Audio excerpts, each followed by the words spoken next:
দাড়ি পাল্লায় ভোট দিলে নাকি বেসতে যেতে হবে। চিন্তা করেন, তাহলে আর আমার নামাজ পড়া, আল্লাহর কাছে কমপ্লিট সারেন্ডার করা, ঈমান আনা, এগুলো দরকার নাই নাকি? আর সবচেয়ে বেশি দুষ্টামিগুলো কারা করছে? যারা অতীতে বাংলাদেশকে স্বীকার করে না, যারা বাংলাদেশের স্বাধীনতাতে বিশ্বাসই করে না, এবং ওই সময় যে আব্বাস ভাই বললেন যে কত মানুষ মেরেছে, আমাদের মা বোনদের কতজনের সম্ভ্রম হানি করেছে, কতজনকে পাকিস্তান হানাদার বাহিনীর হাতে আমাদের মা বোনদের তুলে দিয়েছে, সেই হিসাব আমরা ভুলি নাই। আমরা আশা করছি যে নির্বাচনের মধ্য দিয়ে আমরা একটা গণতান্ত্রিক একটা অবস্থায় পৌঁছাবো, যেখানে আমাদের সমস্যাগুলো সমাধান করে আমরা নতুন করে একটা বাংলাদেশ রাষ্ট্র তৈরি করবো। কাজও হয়েছে অনেক, আমরাও কাজ করেছি। আমরা যখন আন্দোলন করছিলাম তখনই আমরা এই রাষ্ট্র সংস্কারের রূপরেখা দিয়েছিলাম। প্রথমে ম্যাডাম দিয়েছিলেন 2016 সালে ভিশন 2030, এরপরে আমাদের নেতা অন্যান্য দলগুলো সে আলাপ করে 31 দফা দিয়েছেন, তাই না? ভুলে গেছেন নাকি আপনারা? 31 দফা কি ছিল, কি আছে? আজকে যে সংস্কারের কথা বারবার বলা হচ্ছে, পত্র পত্রিকা রেডিও টেলিভিশন খুব প্রচার হচ্ছে, প্রধান উপদেষ্টা থেকে সমস্ত উপদেষ্টারা নেমে গেছেন প্রচারণায়, ভালো কথা। এটা আমরা বলেছি 22 সালে, 22 সালেই আমরা এই সংস্কারের কথা বলেছি। আমরা যা যা বলেছি সবগুলো আজকে এখানে আছে। সুতরাং এই সংস্কার দিয়ে আমাদেরকে প্রশ্ন করে অনেকে, আপনারা কি সংস্কার পক্ষে না বিপক্ষে? ওটা তো আমারই সন্তান, আমি তো তার জন্য প্রাণ দিতে পারি। এই যে জিনিসগুলো সবসময় আমরা বিভ্রান্ত করার চেষ্টা করা। আমাকে কেউ জিজ্ঞেস করতে বলে, আমি সরাসরি মোদীর মাই চাই।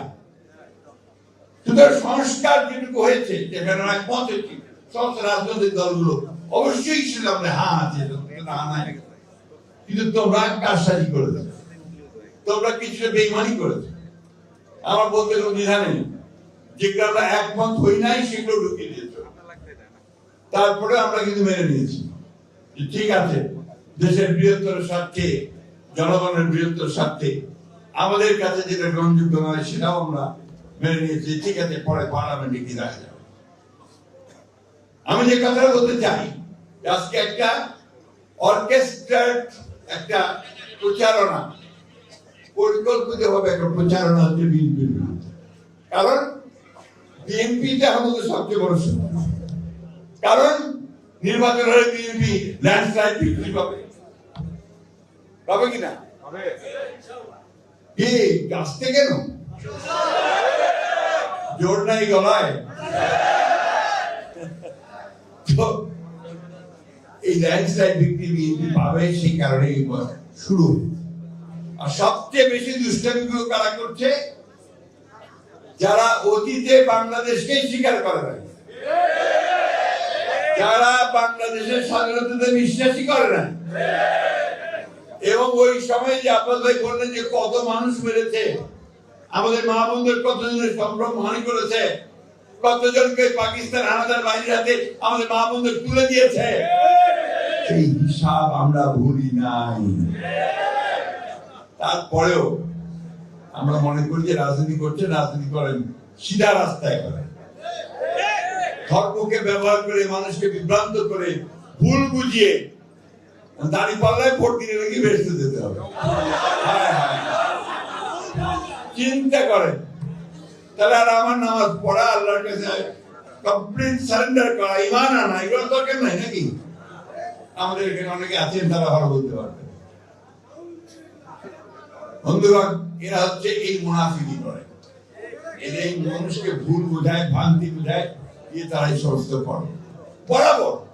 আজকে না, পাকিস্তান আন্দোলন যখন হয়, ভারতবর্ষ যখন স্বাধীন হচ্ছে, যখন জিন্নারা লড়াই করছেন মুসলমানদের আবাসস্থল পাকিস্তানের জন্য, তখন তাদের নেতা মৌলানা মওদুদি পাকিস্তান আন্দোলনে করেননি, বিরোধিতা করেছেন।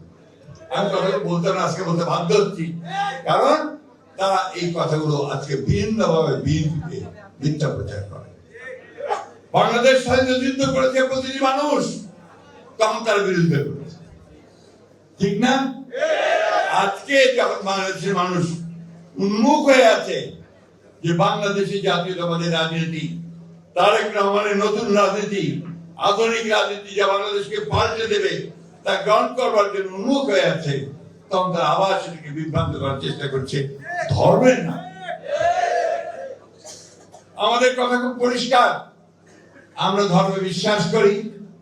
আমাদের নেতা